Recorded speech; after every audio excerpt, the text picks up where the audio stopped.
আসসালামু আলাইকুম বন্ধুরা, কেমন আছেন আপনারা? আশা করি সবাই ভালো আছেন। আলহামদুলিল্লাহ আমিও ভালো আছি।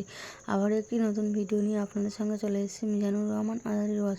আপনারা যারা যারা মিজানুর রহমান আজারির ওয়াজ শুনতে ভালোবাসেন তারা ফুল ভিডিওটি দেখতে থাকেন, আশা করি ভালো লাগবে।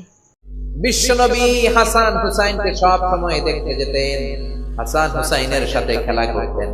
বিশ্বনবী বলতেন হাসান হুসাইন হচ্ছে রাইহানাতাইন, আমার সুগন্ধি, আমার পারফিউম। ওনাদের শরীর থেকে বিশ্বনবী ঘ্রাণ নিতেন। হাসান হুসাইনের দেহের এমন কোন জায়গা নাই যে জায়গায় বিশ্বনবী তার ঠোঁট মোবারক দিয়ে চুমা দেয় নাই। সুবহানাল্লাহ। আবার হাসান আর হুসাইনকে আনন্দ দেওয়ার জন্য বিশ্বনবী সব নবীদের নবী, গোটা বিশ্বের সব চাইতে সেরা মানুষরা ঘোড়া হয়ে সাজতে হাসান হুসাইন বিশ্বনবীর কাঁধের উপরে বসে বিশ্বনবীর চুল ধরে ঘোড়া করে ঘুরে খেলতো। সুবহানাল্লাহ। কি নবী ছিল! বিশ্বনবী দুর্ভিক্ষের বছর হাসান হুসাইনকে দেখতে গেল। মদিনায় খাবার নাই, পানি নাই, ছাগল আর উটের ওড়ানায় দুধ নাই, সবাই ক্ষুধার্ত, ক্লান্ত, শ্রান্ত, পিপাসার্ত। বিশ্বনবী যখন গেলেন মসজিদে নববীতে জোহরের নামাজে জামাত ইমামতি করে বিশ্বনবীর কন্যা ফাতেমার ঘরে গেলেন। হাসান হোসেন শুয়েছিল, ছোট্ট মানুষ। নানাজির পায়ের আওয়াজ শুনে দৌড়ে এসে বিশ্বনবীকে ঝাপটে ধরলেন। ও নানাজি, কত ভালোবাসি আপনাকে, আপনি আমাদেরকে কত ভালোবাসেন। গতকাল দেখতে আসেন নাই কেন? আজকে সারাদিন শেষে জোহরের পরে আমাদেরকে বুঝি দেখতে আসার সময় হলো? বিশ্বনবী বললেন, ও হাসান, রাষ্ট্রীয় কাজে ব্যস্ত ছিলাম, গতকাল দেখতে আসে নাই। তাতে কি হয়েছে? আজকে জোহরের নামাজের পরে তো দৌড়াদৌড়ি করে চলে এসেছি। হাসান এবার বিশ্বনবীর হাত ধরে বললেন, নানাজি, আপনার কাছে একটা বিচার দিব, বিচারটা ঠিক মতো করবেন কিনা আগে কমিটমেন্ট দেন। বিশ্বনবী বললেন, অবশ্যই বিচার করে দেব। ইনসাফপূর্ণ বিচার করার জন্য রব্বুল আলামিন আমাদের দুনিয়াতে পাঠিয়েছেন, আমি বিচার না করলে কে করবে? হাসান বলল, নানাজি, বিচারটা আর কারো নামে বিচার নয়, আপনার মেয়ের নামে বিচার, আপনার মেয়ে ফাতেমার নামের বিচার। বিচারটা হলো আপনার মেয়ে আমাদেরকে খাবার দেয় না কেন? আপনার মেয়ে আমাদেরকে কিছু খেতে দেয় না কেন? গতকাল বলেছিল খাবার দিবে, বলে কি যেন রান্না করে, আসলে খাবার তো কিছু নাই।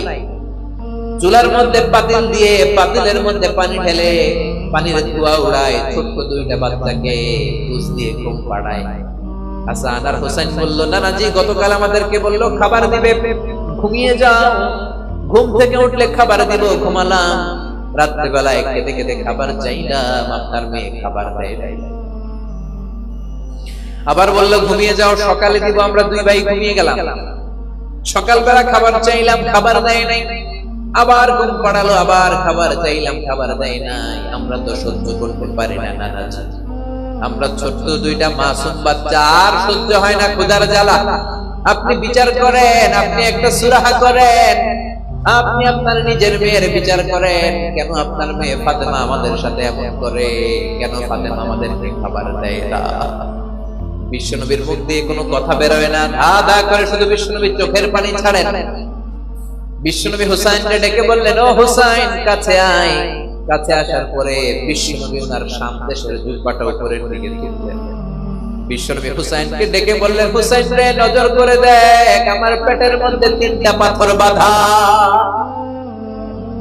একদিন খাবার না পেয়ে তোদের দুই ভাইয়ের সহ্য হয় না, আর আমি বিশ্বনবী গত 3 দিন আমার পেটে কোনো দানা পানি পড়ে নাই। গত 3 দিন যাবত আমি কিছু খেতে পারি নাই রে হুসাইন। একদিনের ক্ষুধার কষ্টে তোদের যদি এত জ্বালা হয়, আমার 3 দিনের ক্ষুধার কষ্ট বেশি। আজীবন বিশ্বনবী এরকম কষ্ট করেছেন। তায়েফের ময়দানে পাথরের আঘাত খেয়েছেন, উহুদের ময়দানে দাঁত ভেঙে ঝরঝর করে রক্ত পড়েছে। শিয়াবে আবি তালেবে 3 বছর জেল কেটেছেন। প্রথম বছর খেয়েছেন খাসির গোশত, প্রথম বছর শেষে আর কোনো খাসি নাই, সব খাসি শেষ। এবার খাসির চামড়া করে পানিতে ভিজিয়ে ভিজিয়ে খেতেন। তৃতীয় বছরেও চামড়া নাই। তৃতীয় বছরে গাছের পাগল ছাল খেয়ে বিশ্বনবী সহ সবগুলো লোক জীবন ধারণা করেছেন। তায়েফের ময়দানে পাথরের আঘাত খাওয়ার পরেও বদদুয়া করেন নাই, ঠিক কিনা? হাজার ব্যথা বেদনার পরে ফিরে আসনি তুমি আপন ঘরে, দিনের আলো তুমি ছড়িয়ে দিতে, চলে গেলে মদিনায় মক্কা ছেড়ে হে রাসূল, তোমাকে ভুলি আমি কেমন করে। খেয়ে না খেয়ে দিন প্রচারের কাজে নিজেকে দিয়েছ বিলিয়ে, তাই ফের কাফিরেরা চিনল না সে আলো, দুষ্ট ছেলেদের পিছু দিল লেলিয়ে। পাথরের আঘাতে ক্ষত বিক্ষত হই, সারা শরীর থেকে রক্ত ঝরে হে রাসূল, তোমাকে ভুলি আমি কেমন করে। আল্লাহু আকবার। কেমন নবী ছিলেন তিনি, কেমন নবী যেদিকেই তাকান আমাদের জীবনে তার জীবনী থেকে শিক্ষা ছাড়া নেই। খুনসুটি করতেন নাতিদের সাথে। হুসাইন একবার বিশ্বনবীকে প্রশ্ন করলো, নানাজি মানিল আমজাদে ইলাল্লাহ আনতা আমানা, ও নানা বলেন কে আল্লাহর কাছে বেশি দামি, আপনি নাকি আমি? বিশ্বনবী বললেন, আনা আনা আমজাদ, আমি বেশি দামি, কারণ আমি সব নবীদের সরদার, তুমি হুসাইন আর হাসাইন হলো আমার উম্মত, আমার দাম বেশি। হুসাইন বলল, নানাজি আনা লা ওয়াফিক, আমি মানি না, আমি মানি না, আমার চাইতে আপনার দাম বেশি নয়, বরং আমি আপনার নাতি হয়েও আপনার চাইতে আমার দাম বেশি। সুবহানাল্লাহ। বিশ্বনবী বললেন, কেমন করে তোমার দাম বেশি, বলো বলো। হুসাইন বলল, নানাজি মাসমু আবিক, আপনার বাবার নাম কি? বিশ্বনবী বললেন, আমার বাবার নাম হলো আব্দুল্লাহ।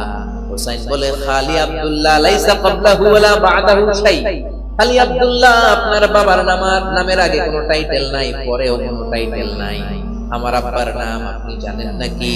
আমার আব্বার নাম হলো আলী কাররামাল্লাহু ওয়াজহা। সুবহানাল্লাহ।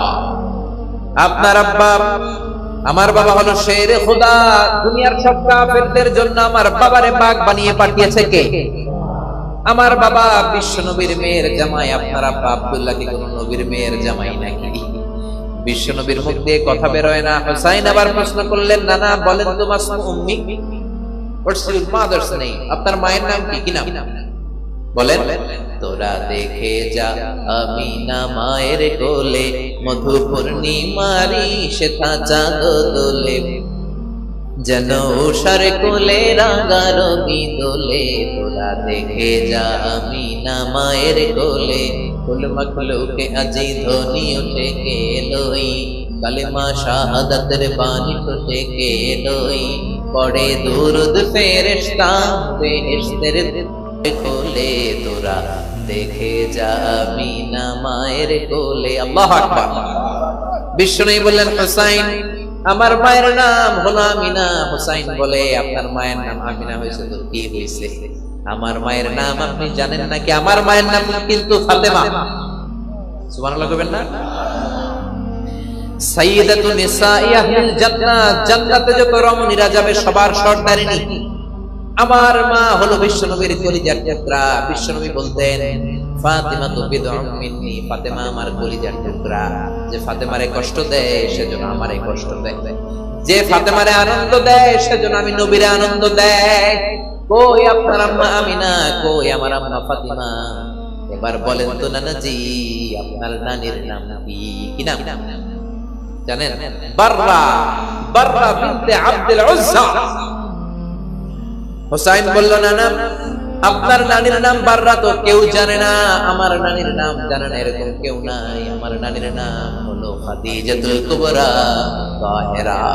আরশের উপর থেকে আমার নানিরে সালাম দিয়েছে কে? কই আপনার নানি, কই আমার নানি? পার্থক্য আছে না নাই? আবার হুসাইন বলল, নানা এবার বলেন তো আপনার নানার নাম কি?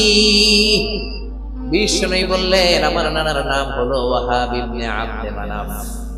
হুসাইন বলল, নানাজি আপনার নানা ওয়াহাব ইবনে আব্দে মানাফকে কয়জনে চিনে? আপনার নানার নামটা কয়জনে জানে? আপনার নানার নামে কয়জনে তাকবীর দেয়? আপনার নানার উপরে কয়জনে দুরূদ পড়ে? আমার নানার নাম আপনি জানেন নাকি? আমার নানা হাউজে কাউসারের মালিক, শাফাআতের মালিক। আমার নানা বিশ্ব নবী। আমার নানা সর্বপ্রথম জান্নাতের দরজায় ধাক্কা মেরে জান্নাতে ঢুকবে। আল্লাহু আকবার। আমার নানার উপরে একবার দরুদ পড়লে 10টা রহমত নাজিল করে কে? আমার নানার নাম হলো মুহাম্মাদুর রাসূলুল্লাহ সাল্লাল্লাহু আলাইহি ওয়াসাল্লাম। বিশ্বনবী চোখের পানি ছাড়লেন, হুসাইনকে জড়িয়ে ধরলেন, বললেন হুসাইন রে, আজকের তর্ক বিতর্কে আমি হেরে গেলাম, তুই জিতে গেলি। আমি হেরে গেলাম, তুমি জিতে গেলা। আসলেই আমার চাইতে তোমার দাম আল্লাহর কাছে খুবই হবে। ভিডিওটি ভালো লাগলে একটি লাইক, কমেন্ট ও শেয়ার করে পাশে থাকবেন বন্ধুরা। যারা যারা শেষ পর্যন্ত ভিডিওটি দেখেছেন তাদের জন্য অনেক অনেক ভালোবাসা থাকলো বন্ধুরা। আর নতুন নতুন ভিডিও পেতে চ্যানেলটিকে সাবস্ক্রাইব করে পাশে থাকবেন বন্ধুরা। ভালো থাকবেন, ধন্যবাদ।